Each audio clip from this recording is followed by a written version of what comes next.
Back in 2018, I was buying tons of sports cards, including Shohei Ohtani when his rookie products came out. He came over to the MLB from Japan, and immediately he was one of the top selling players in the 2018 rookie class.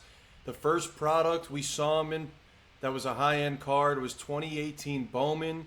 It came out around April. I always believe Ohtani was a better hitter than he was a pitcher. Even from not seeing him that much, I like his body shape better for being a hitter, so I stayed away from the Bowman. You might not think his stuff was super expensive, but it actually was at the time. The hobby took a slight bump in 2018 before becoming a little bit more affordable, and his stuff wasn't that low, especially the autograph stuff. But the base stuff at the time wasn't selling for much money. The refractors, the numbered cards, especially in baseball back in 2018, it wasn't crazy. So I'm going to show you guys exactly what I was doing. I have my eBay purchases pulled up from 2018, and you can see over here I was buying cards like this. 2018 refractor, I waited for the product when he was a hitter. This one came out, if you want to see right here, 2018 Bowman Chrome, September 26, 2018. So you can see I was purchasing when this stuff came out. November 5th, 2018. This is a refractor, number to 499 of Ohtani. This is my eBay account. I'm just going to scroll down and show you guys a bunch of purchases I made of Ohtani. So you can see here, this card, I bought quantity back then. My goal was to acquire as many Ohtani cards as possible on the base stuff because the autos were out of my price range mostly, even though I did pick up some a little bit later on. I was only making about $1,000 a week. I had just come out of college. I graduated in 2017, and I pretty much was putting all my money into sports cards, whether it was Ohtani, Luis Garcia, Lolo Sanchez, a lot of Luka Doncic, a lot of Trae Young. Some of the guys didn't pan out, some of them did, but it didn't really matter if they did because the prices went up on almost every player I bought at the time. You could see here, Ohtani, I bought a 30-card Bowman Chrome rookie lot for $200. Let's get the calculator out. $200 or 207.55 divided by 30. So my average cost per card was $6.91 on that order. What I would do from there, I wouldn't really examine the cards and look them over. I would just send them all into PSA because at the time I believed in the trajectory of the market.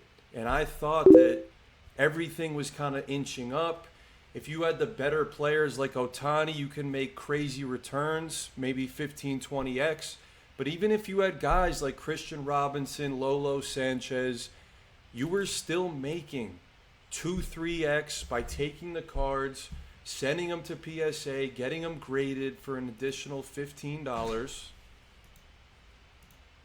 And then I would just sell them or hold, depending on if I believed in the player long term. Luka Doncic, I held a lot of his stuff. Ohtani, I held a bunch for about a year. But then some of the guys that were more speculative, I would just flip them immediately. You could see a lot of Kevin Knox, Mo Bamba type purchases. I would want to be in and out of those players fast. But some of the guys I ended up holding. You could see more 9-card purchases, 9-card purchase. But let's say I'm into these Ohtanis for $21 on average, graded by PSA. The PSA 10 current value of that card is $2,500. Think about how crazy that is. I got them graded and bought for $21 on average. I was the first buyer on pretty much all these cards. Any of them that hit eBay, I bought them. And I could have made, if I kept them until this point, roughly $2,500 per card. and I bought hundreds of them. Let's say I had 300 of them and kept it until now. That's a $750,000 sales, and I'd be into them for 300 times 22. We'll be conservative. $22 per. We'll be a little bit conservative. $6,600 I would have spent to turn into $750,000 if I kept all my Ohtanis and they were PSA 10. I wouldn't say all of them were PSA 10, but back in the day, not many people were grading these cards, so it was a lot easier to get a PSA 10. Look, right here, look. Here's a gold auto. Those are the number to 50. He was a redemption at the time. I paid $2,000 for his gold auto, so you can see that even back in 2018, this is 3 weeks after the product came out, Ohtani's autographs, he was selling for big money. And the Bowman was considered more money than the Bowman Chrome. The Bowman came out around April, and a gold auto was probably about 3x in the pitching version at the time. Now I think the gold auto is better from Bowman Chrome. One, because it's a redemption and the quantity is not as high as if it was live. And number two, in my opinion, Ohtani is a better hitter than he is pitcher. So I would place more value, and I think the market agrees. So I got this card redeemed. I don't remember exactly what I sold it for. I think somewhere in the 5 to 10K range. But you could take a look at this one. It's the same card on Golden Auctions right now in a BGS 9.5. And not even the best subgrades. It's not a gem plus. It's a min gem. There's a 9 on it with 3 9.5s, and it's at $140,000. And it's still going. That's the sick thing. There's 6 days left in this auction on Golden. Who knows what it's going to go for? Let's see. Let's see, maybe there's an ended one. But either way, it would have cost me like $75 to get it graded. I paid $2,000 for the card. Yeah, look, you could see here, the market clearly is going to like the hitting one better, and that's the one I was buying since the beginning. Let's see if I could, we'll go to sold items. And it looks like, what is this, a PSA? Wow, so it's, oh no, that's an authentic one.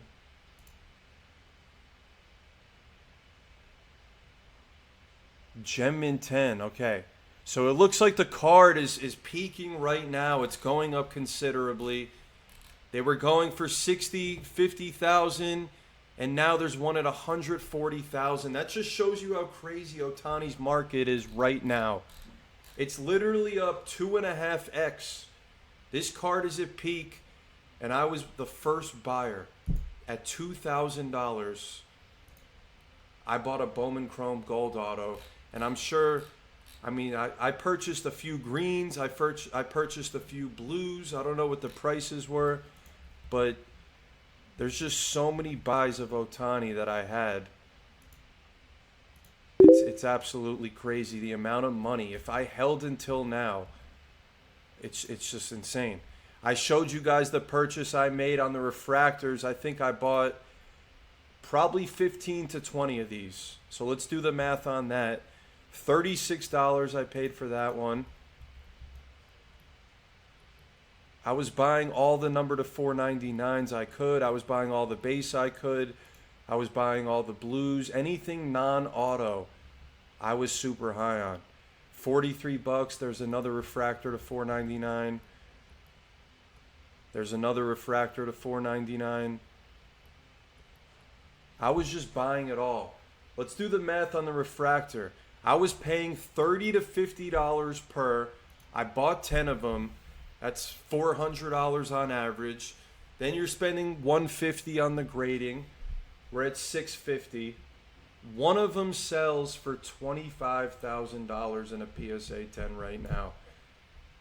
Let's say my gem rate was 7 out of 10. Or no, 6. Let's be low. 6 times 25,000.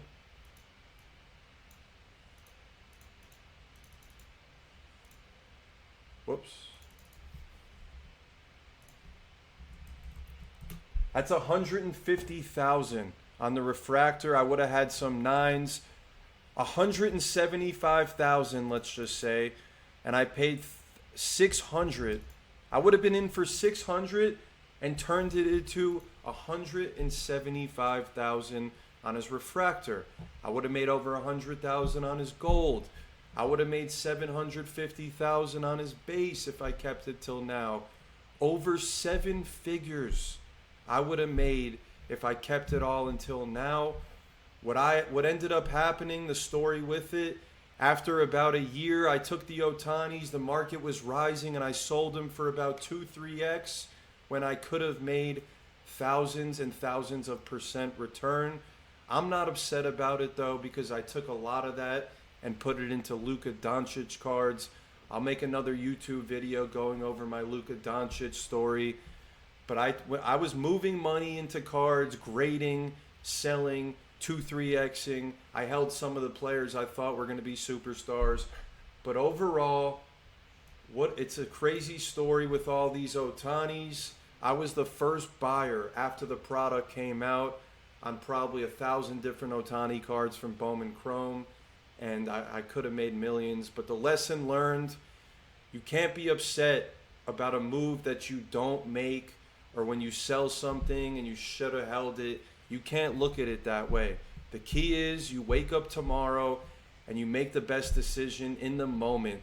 And in the moment, I thought if I could make 2-3x on Ohtani, take that money, buy some other cards, grade them, flip them, and keep doing it over and over again, I thought that was the best move, when in reality, if I just held the Ohtani cards and sold other players like Lolo Sanchez and Christian Robinson, I would have made millions of dollars. But you can't look at it that way. You got to just do whatever's best at the time. I appreciate you guys watching the video. That is my story on Shohei Ohtani buying his cards when they first came out. If you guys like this video, I'd really appreciate a comment. If you're still watching the video, you must be really into it. That would be super awesome if you could like the video and also subscribe to the channel. I'm going to be giving a lot of stories of stuff that's happened to me over my sports card journey. And if you're here for it, please subscribe. I appreciate you guys, and I'll see you soon with another YouTube video. Thank you.